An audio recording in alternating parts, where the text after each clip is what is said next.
Bonjour chers compatriotes.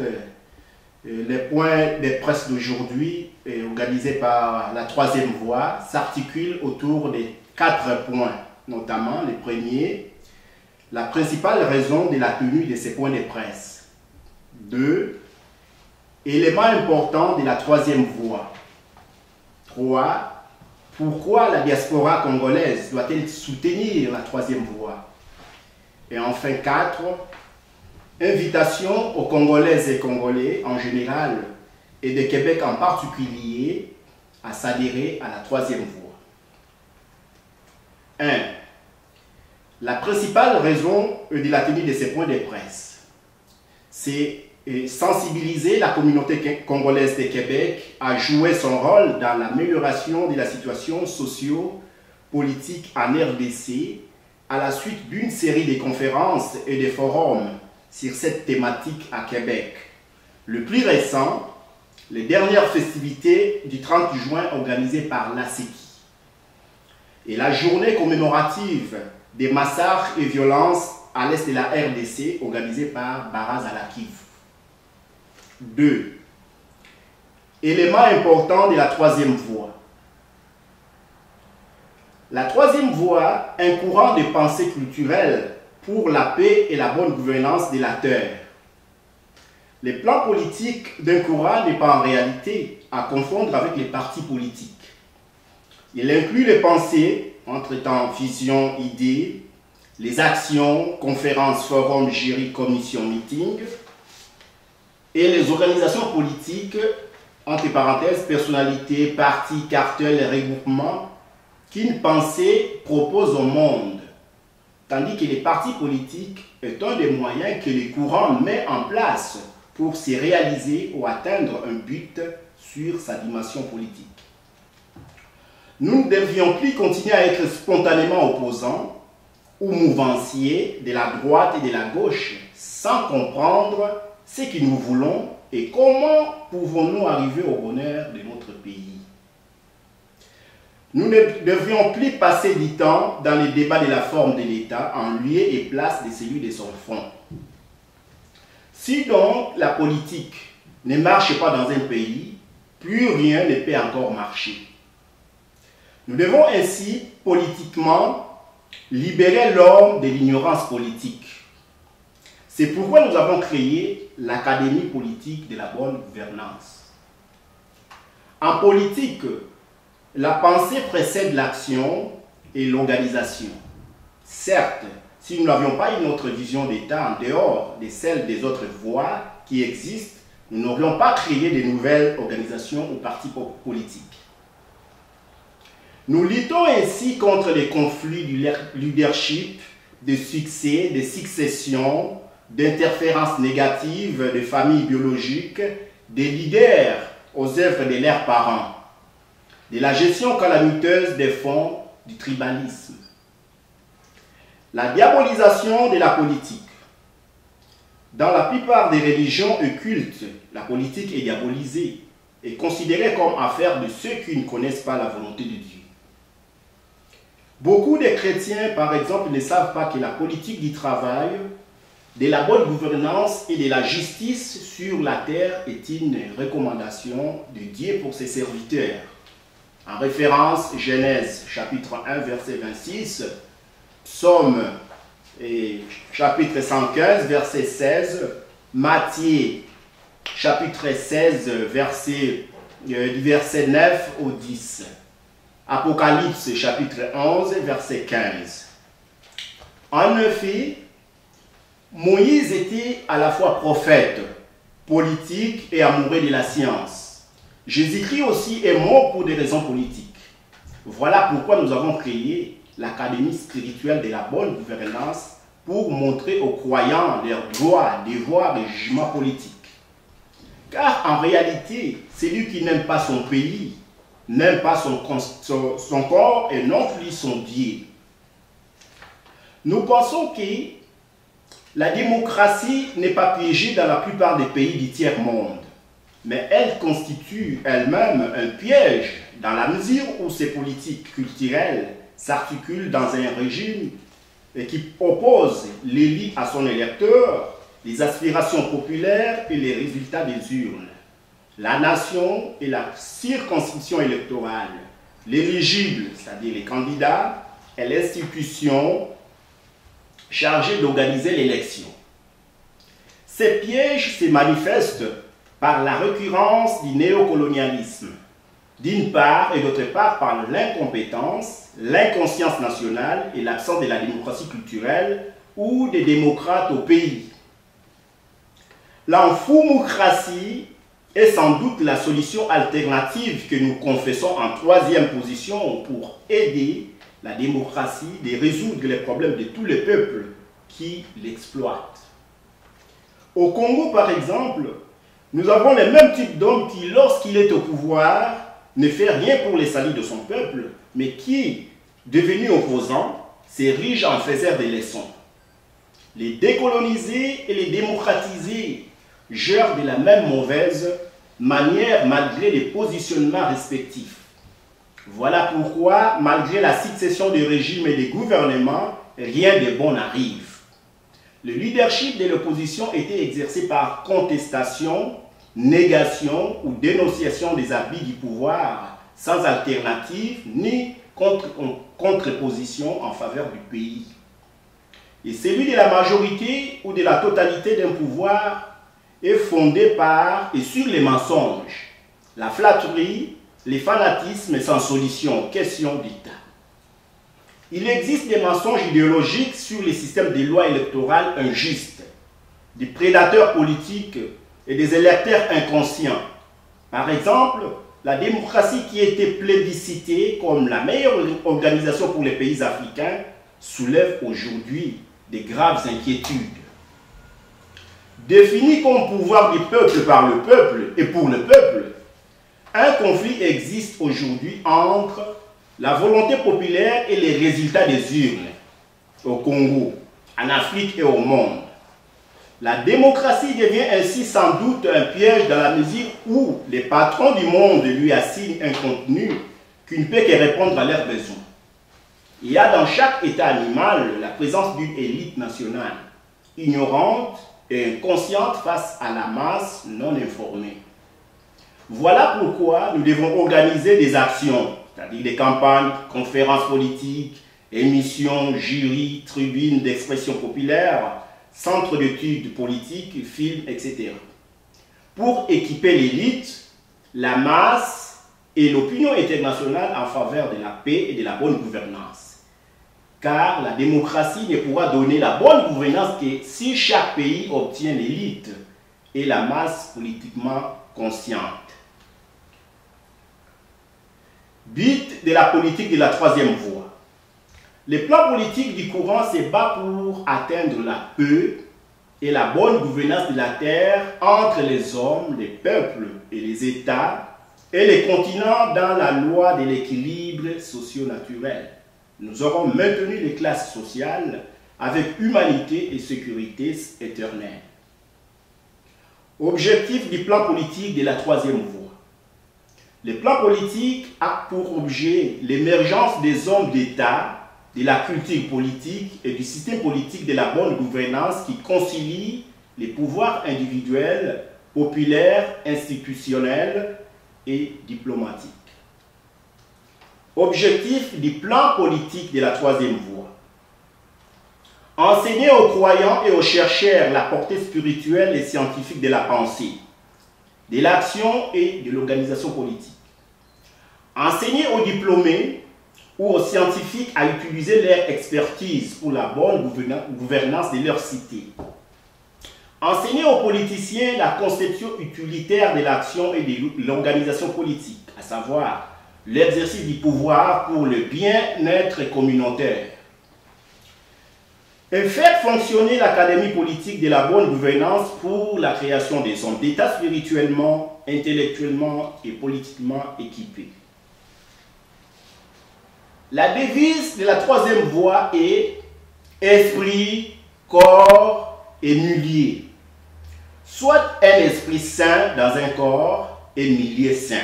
Cela veut dire qu'il n'existe pas de pays sous-développés ou développés, car tout ce que Dieu a créé est parfait.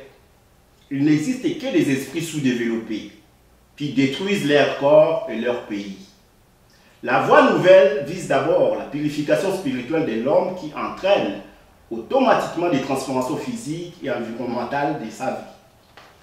L'esprit est composé de la nature, modèle et mission par la connaissance, la conscience et la compréhension formant la personnalité de l'être humain. Le corps est composé du travail exécutif de l'esprit, de la consommation et du logement de la personne. Et le milieu est constitué du pays, de chantier et du système social de l'émergence humaine. Le pays et le corps humain sont les deux tenues que Dieu lui a toujours réservées pour accomplir ses missions dans les différents laps du temps. Celui qui n'aime pas son pays n'aime pas non plus son corps et son Dieu. Pourquoi la diaspora congolaise doit-elle soutenir la troisième voie? Parce que la troisième voie se bat pour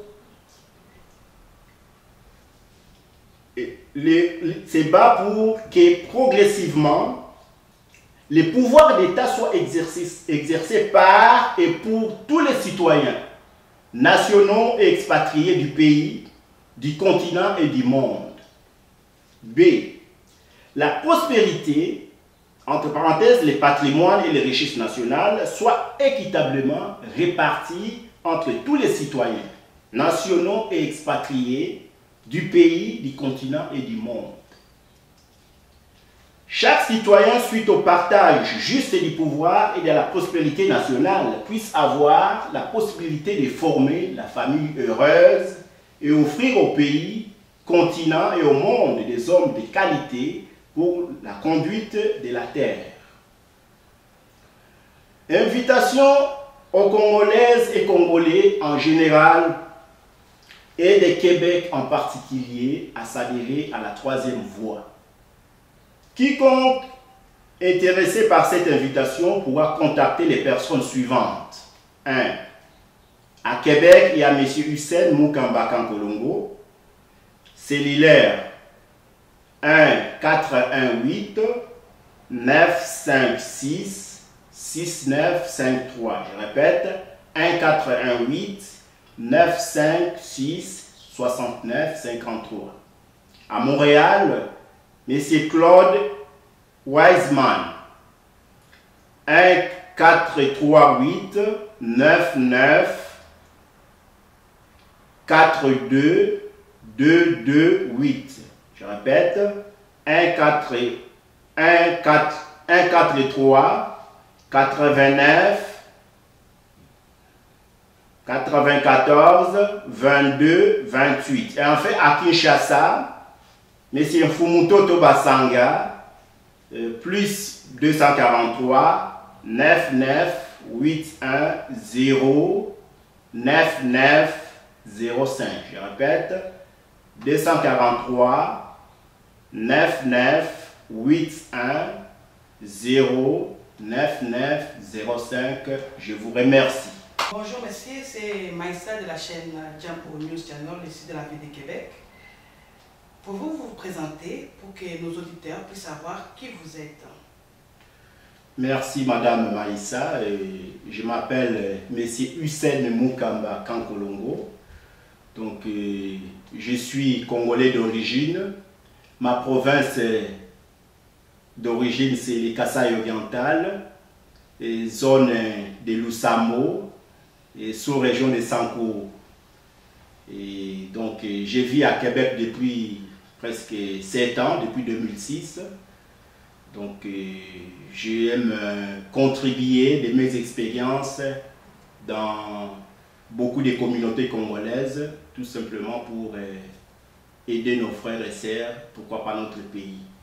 Donc il n'y a pas longtemps, et je me suis intéressé à la troisième voie, donc j'ai fait mon adhésion, on l'a accepté. Et je pense que c'est pour cela que je dois quand même travailler, donc je ne dois pas attendre que le mouvement travaille pour moi. Moi, je dois déjà commencer à travailler pour le mouvement et pourquoi pas pour la patrie. Merci beaucoup. Merci pour cette présentation. Oui. Nous passons à notre question numéro 1. Nous voulons savoir, qu'est-ce que la troisième voie? Oui, une bonne question. La troisième voie, je peux dire que c'est un courant, un mouvement.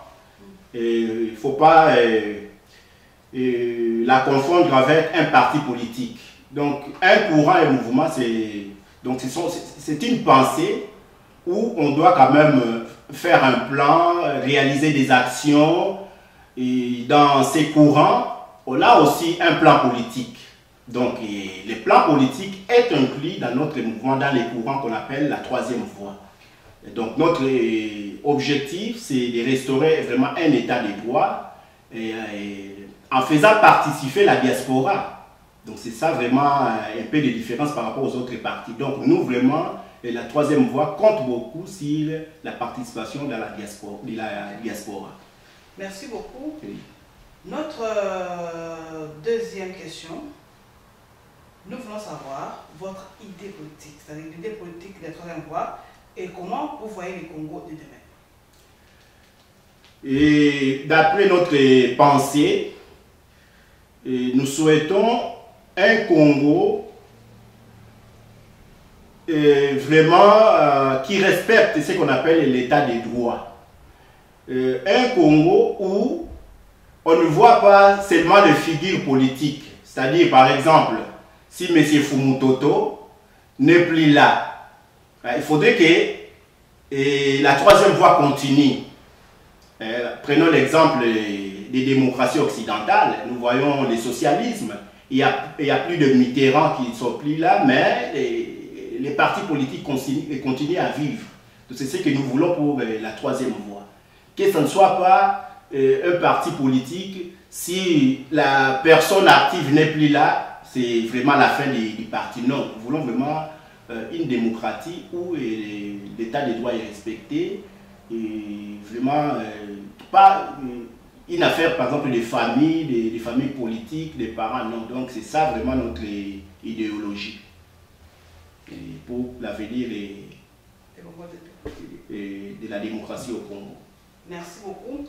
Comment trouvez-vous la politique canadienne vis-à-vis du problème de la République démocratique du Congo?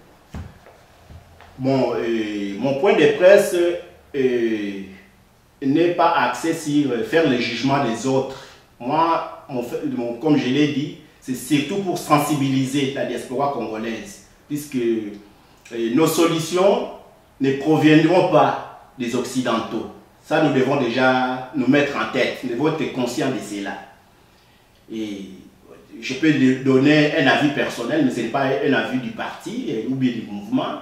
Je pense que le Canada fait aussi partie des pays qui ne veulent pas que le Congo puisse jouir de ses richesses et de ses droits, de la paix. Donc, pour être bref, c'est ça mon idée personnelle. Mais ces points de presse est axé vraiment surtout sur la sensibilisation de la communauté congolaise de Québec. Merci. Quel message adressez-vous aux compatriotes congolais ici à Québec qui ne s'intéressent pas aux problèmes du Congo? Bon, ici, permettez-moi, je vais être trilingue, puisque d'ailleurs, dans notre mouvement, on privilégie les langues nationales. Je vais d'abord m'adresser à nos compatriotes en français et ensuite, ça sera en swahili et en lingala. Pourquoi pas en Chiluba? Pourquoi pas en Chiluba? Bon, puisque je ne maîtrise pas bien la langue de ma région, puisque je n'ai pas été né là, et il y a d'autres raisons familiales. Ok, donc moi,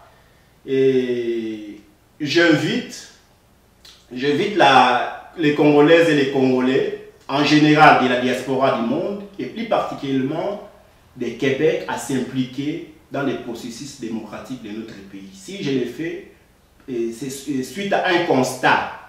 Depuis que je suis là, je n'ai jamais vu vraiment les Congolais s'impliquer. Que ce soit nos leaders, que ce soit la population elle-même, je n'ai jamais vu. On dirait comme si on a peur. Donc, les dernières manifestations datent au moment après les élections de 2011, là où j'ai vu quand même quelques personnes marcher. Mais à part ça, je n'ai jamais vu. Alors, nous avons aussi fait beaucoup de forums et des conférences. C'est toujours la même question. Nous devons nous sensibiliser, nous faisons faire des actions. Mais il n'y a pas de concret jusque-là. Mais moi, j'ai pris les devants de vous demander vraiment qu'on change. Puisque le changement de notre pays dépendra de nous, pas des Occidentaux. Changeons à Québec. Imitons les autres provinces, les autres pays où nous voyons que la diaspora congolaise est active. Hein? Vraiment, imitons-les, ce n'est pas mal. Donc vraiment, c'est ça le message. Et c'est ça la raison même pour laquelle je suis là. Bon. Merci beaucoup. Nous voyons qu'il y a des concertations nationales en République démocratique du Congo, des concertations par lesquelles le président Joseph Kabila a appelé tous les Congolais de se mettre sur une même table pour discuter des problématiques du Congo. Alors, selon votre vision, votre perspective, aujourd'hui, si on vous disait, M. Kankolongo, vous êtes de la diaspora, est-ce que vous allez aller aux concertations nationales pour porter un plus, comme vous avez dit, que votre vision, c'est pour le développement du Congo? Est-ce que vous êtes prêt d'y aller, apporter votre plus dans ces concertations nationales? Merci. Là, je vais vous donner les points de vue du mouvement, pas mon point de vue. Nous avons déjà décidé là-dessus. Au départ, on était sur la démarche, on a posé un certain nombre de préalables qu'on n'a pas pu respecter, mais après un moment, on a pris la décision de ne plus y participer. Donc c'est ça la décision vraiment du mouvement, et nous là, les concertations, on ne va pas y participer. Quels sont vos préalables que vous avez mis Et les préalables, d'abord, les termes même, quand on dit concertation, c'est entre les gens qui s'entendent, qui ont les mêmes vies. Ils peuvent échanger. Mais là, il s'agit des problèmes sérieux. D'abord, il y a eu la tricherie électorale, vous le savez. Donc, il y a les problèmes de légitimité. Alors, nous trouvons que cela ne marche pas, puisque, selon nos demandes, nous avons demandé au président de revoir la formulation de ces concertations. Rien n'a été fait, donc nous, on ne peut pas vraiment prendre part. Sinon, ça serait aller légitimer ce que nous condamnons. Ouais. Nous vous remercions infiniment. La chaîne Diambo vous remercie et vous demande que ce ne soit pas la dernière fois que vous venez dans nos plateaux. Nous vous laissons la parole pour le mot de la fin. Oui, pour le mot de la fin, je n'ai pas eu le temps de m'exprimer en Swahili. Je vais le faire en Swahili d'abord. Neno langu la mwisho ni kuwaomba wakongomani wote, watoto, wanawake, wanaume, tusimame, tuangalie jinsi gani tunaweza kusaidia Kongo, hususani wale ambao walibaki Kongo. Sisi hapa tuko protege na constitution ya hapa, lakini wenye wako huko nyumbani hawezi kumarche facilement comme ça, wanauawa usiku. Lakini sisi hapa Quebec tunalala sana, na waomba sana tuamuke, tujiunge na troisième voie, kwa sababu hii njia ndio inaweka kipao mbele na sisi watu ambao wanasema wa diaspora. Kwenye movement yote au chama zote tunaona watu ambao wanaweka mkazo kwa diaspora, lakini troisième voie inaweka mkazo sana kwa diaspora. Njoni tuangalie jinsi gani tunaweza kuokoa nchi yetu ya Kongo. Asante sana. Merci beaucoup. N'oubliez pas le samedi, le dimanche, nous avons une rencontre. On va vous envoyer par internet la place, les lieux. Nous comptons en votre présence. Merci.